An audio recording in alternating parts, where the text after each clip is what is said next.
Hello student, negative marking को लेकर के सीरीज जो मैंने स्टार्ट की है, तो इसके अंतर्गत मैंने जो है इसके पहले नेगेटिव मार्किंग संबंधी कुछ वीडियो उसमें बनाए हैं, जिसमें नेगेटिव मार्किंग क्यों लागू की गई है, नेगेटिव मार्किंग क्या होती है और नेगेटिव मार्किंग अभिशाप भी है और वरदान भी है, क्यों, कैसे, तो इसको लेकर के मैंने चर्चा की है।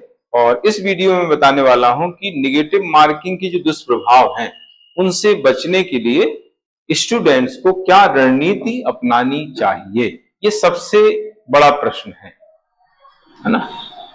नेगेटिव मार्किंग जो लागू हो रही है, चूंकि यहां पर पहली बार लागू हो रही है, तो इसको लेकर के मन में शंकाएं बहुत ज्यादा स्टूडेंट्स में है कि क्या करेंगे, कैसे क्वेश्चन सॉल्व करेंगे, क्या रणनीति अपनाएंगे।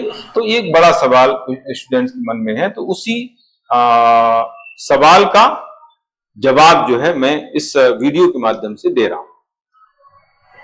रणनीति के लिए जो है एक सबसे अच्छी जो विधि होती, पद्धति होती है, उसको बोलते हैं राउंड मेथड। 3 राउंड मेथड जो अपनाई जाती है, और दूसरी पद्धति होती एलिमिनेशन पद्धति। एलिमिनेशन मेथड और 3 राउंड मेथड, ये 2 पद्धतियां जो है इसके लिए अपनाई जाती हैं रणनीति के तौर पर, है ना, जिनका जिक्र आगे किया है। देखिए, ये है 3 राउंड मेथड्स। 3 राउंड मेथड मतलब 3 राउंड जो है चलाए जाते हैं। First round, second round, third round. 3 round में जो है हम क्वेश्चन सॉल्व करते हैं। हालांकि ये नेगेटिव मार्किंग जब नहीं होती थी तब भी जो है ये पद्धति अपनाई जाती थी, ज्यादातर अपनाते थे। मैं हमेशा इसके बारे में बताता था, सुझाव देता था, और अभी भी ये अपनाई जाती है, लेकिन थोड़ा सा इस तकनीक में अंतर यहां पर आपको करना रहेगा। इस पद्धति को लेकर के थोड़ा सा अंतर यहां पर रहेगा। नेगेटिव मार्किंग नहीं होने की स्थिति में और नेगेटिव मार्किंग हो गई है उसकी स्थिति में क्या फर्क रहेगा, वो हम यहां पर समझेंगे। फर्स्ट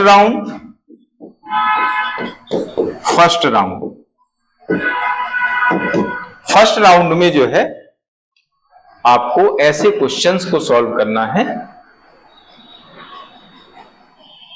जिनके बारे में, जिनके आंसर के बारे में आप 100% श्योर, यानी 100% श्योर वाले 100% श्योर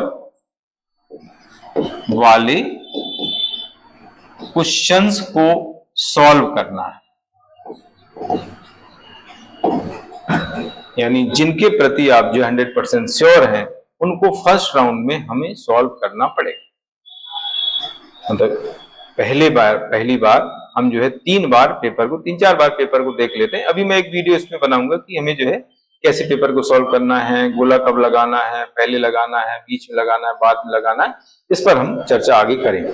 तो फर्स्ट राउंड जो होगा उसमें जो है आप एक बार पेपर को पढ़ेंगे और उसमें जो 100% जिनके आंसर आपको पता है उनको आप सॉल्व करेंगे।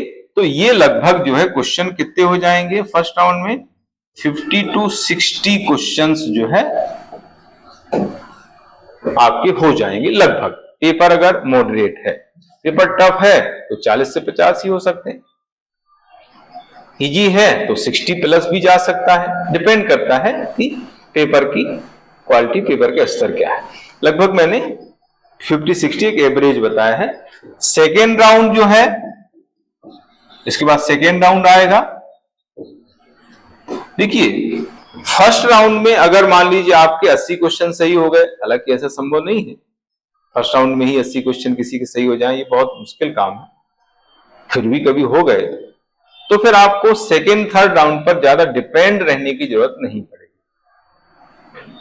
यानी 80 क्वेश्चन हो रहे हैं, मतलब इजी पेपर है, तो उसमें सेकेंड राउंड तो आपको चलाना ही पड़ेगा, लेकिन बहुत ज्यादा डिपेंड रहने की जरूरत नहीं। 5-7 क्वेश्चन, 10 क्वेश्चन आप जो है और लगाएंगे, बाकी 80-85 क्वेश्चन अगर आप सॉल्व कर रहे हैं तो काफी पर्याप्त है। ठीक है, तो सेकेंड राउंड में क्या करेंगे, सेकेंड राउंड में ऐसे क्वेश्चंस को हमें सॉल्व करना है जिनके बारे में आप 80% श्योर हैं, 80% श्योर। ये 80% श्योर वाले आंसर आपको लगाना है सेकेंड राउंड में। ये लगभग आप माने कि ये हो जाएंगे 20 से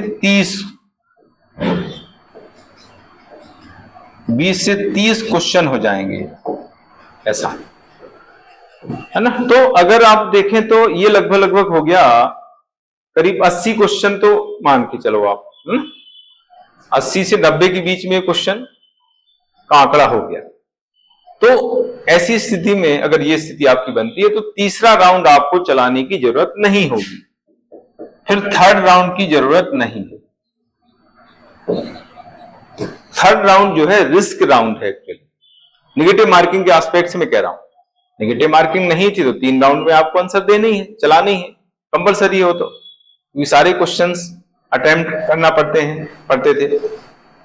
लेकिन निगेटिव मार्किंग की स्थिति में अगर आप 85 क्वेश्चंस कंप्लीट सॉल्व कर रहे हैं, अटेम्प्ट कर रहे हैं, पेपर मॉडरेट है, ज्यादा इजी नहीं है, तो फिर आपको थर्ड राउंड चलाने का रिस्क नहीं लेना है, क्योंकि ये जो राउंड है ये रिस्क राउंड है, जैसा मैंने अभी बताया है। ये किस तरह का राउंड है? ये रिस्क राउंड कहा जाएगा, है ना। इसको आप तभी अपनाएंगे, तभी इसको चलाएंगे जब आपके क्वेश्चन काफी कम हो पा रहे हैं। मान लीजिए आपके क्वेश्चन 50 क्वेश्चन ही आप कर पा रहे हैं दोनों राउंड में, ना। फर्स्ट सेकेंड राउंड में आप केवल 50 क्वेश्चन तक पहुंच पाए हैं,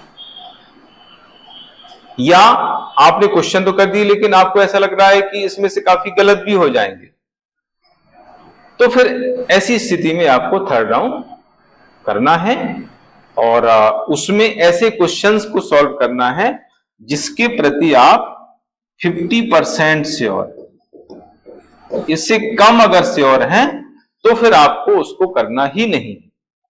50% मतलब क्या हुआ? 2 क्वेश्चन जो है आपने हटा दिए, 2 ऑप्शन हटा दिए, 2 ऑप्शन बचे हुए। अब 2 ऑप्शन में आपको लग रहा है कि 50-50 का आंकड़ा है, मतलब 2 ऑप्शन में ए भी सही हो सकता है, बी भी सही हो सकता है, सी डी तो हटा दिया, तो ये 50% हो गया। अब ऐसी स्थिति में जो है आपको कोई एक चूज करना पड़ेगा। आप एकदम 50-50 है कि भाई ए भी है सही है मेरी तरफ से, बी भी सही है, तो कोई एक जो है आपको लगा देना है। वो कब लगाएंगे? जब आपके क्वेश्चन बहुत कम हो पा रहे हैं। क्यों? क्योंकि क्वेश्चन कम है तो वैसे भी हम बाहर हो रहे हैं, मतलब 50 क्वेश्चन ही आप अटेम्प्ट कर पाए हैं तो आप तो वैसे ही बाहर हो जाएंगे। तो ऐसी स्थिति में आप जो है कुछ क्वेश्चन पर रिस्क ले सकते हैं, है ना। ये रिस्क तभी लेना चाहिए जब हमारे क्वेश्चन अटेम्प्ट कम हो पा रहे हैं, क्योंकि अटेम्प्ट कम होने पर जो है हम सिलेक्शन से बाहर तो हो ही रहे हैं। कभी हमने रिस्क ले ली और कुछ क्वेश्चन जो हमने रिस्क लेकर के कुछ क्वेश्चन अटेम्प्ट किए हैं, सॉल्व किए हैं, उनमें से कुछ क्वेश्चन अगर सही हो गए, ज्यादा सही हो गए, तो हमारा स्कोर बढ़ जाएगा और हमारा सिलेक्शन हो जाएगा। तो रिस्क तभी लेंगे जब क्वेश्चन अटेम्प्ट कम हो रहे हैं। बाकी अटेम्प्ट अगर हो गए हैं तो फिर तीसरे राउंड की जरूरत नहीं पड़ेगी और रिस्क लेने की जरूरत नहीं पड़ेगी। फिर इसमें आता है एलिमिनेशन मेथड। एलिमिनेशन मेथड जो है फर्स्ट राउंड में ज्यादा काम नहीं करता, क्योंकि उसमें जैसा आपने क्वेश्चन देखा तुरंत आपके दिमाग में आंसर आ जाएगा, तो उसमें एलिमिनेशन की जरूरत ही नहीं कि आपको सीधा आंसर मिल रहा है क्योंकि आपने पढ़ रखा है। बहुत ज्यादा आपको रिवाइज करना पड़ेगा। मैंने पिछला जो वीडियो बनाया था कि हमें क्या करना चाहिए क्या नहीं करना चाहिए, उसमें यही बताया था कि आपको बार बार चीजों को रिवाइज करना है, बार बार फैक्चुअल चीजों को नजरों से गुजारना है। तो ऐसी स्थिति में क्या होगा? जैसे ही हमारे सामने पेपर आएगा, प्रश्न आएगा, तुरंत हमारे दिमाग में उसका आंसर आ जाए। तो फर्स्ट राउंड में तो ऐसे ही आंसर हमें लगाना है, उसमें फिर एलिमिनेशन की जरूरत नहीं है। एलिमिनेशन की जरूरत कब पड़ती है? सेकेंड राउंड, थर्ड राउंड में। एलिमिनेशन का मतलब होता है जैसे ए नहीं है, बी नहीं है, सी नहीं है, मतलब डी हो, हटा करके जो नहीं है पहले उनको हम देखते हैं, और जो 3 नहीं है जो बचा हुआ है वो सही होगा। इसको बोलते हैं एलिमिनेशन मेथड। एलिमिनेशन मेथड जो है आपके सेकेंड राउंड, थर्ड राउंड में ही काम करती है। फर्स्ट राउंड में तो आपको आंसर एकदम क्लियर है, आपको पता है कि इसका आंसर यही होगा, तो वहां पर जो है आपको हटाने की जरूरत नहीं है। हटाना कब पड़ेंगे? बाकी ऑप्शंस जो नहीं है सही, वो जो है सेकेंड राउंड में और थर्ड राउंड में इसकी ज्यादा जरूरत पड़ती है। तो इसकी जरूरत कहां पर पड़ेगी? सेकेंड राउंड और थर्ड राउंड में इसकी जरूरत ज्यादा पड़ेगी। एलिमिनेशन मेथड की ये बहुत महत्वपूर्ण मेथड होता है, इसके आधार पर जो है हम काफी क्वेश्चन सही कर लेते हैं। तो ये है रणनीति जिसके तहत जो है आप जो निगेटिव मार्किंग के दुष्प्रभाव है उससे जो है हम बच सकते हैं। बस आपको ध्यान यही रहना है कि आपको ज्यादा क्वेश्चन नहीं सॉल्व करना है। इसका एक मूल मंत्र मैं बता रहा हूं कि इसका मूल मंत्र यह है कि हमें सभी क्वेश्चन सॉल्व नहीं करना है, बल्कि सही क्वेश्चन सॉल्व करना है। नेगेटिव मार्किंग का जो मूल मंत्र है वो यही है कि हमें जो है सभी क्वेश्चन सॉल्व नहीं करना है, बल्कि सही क्वेश्चन सॉल्व करना है। तो ये है इसकी खास बात। तो इस तरीके से ये रणनीति के बारे में मैंने बताया।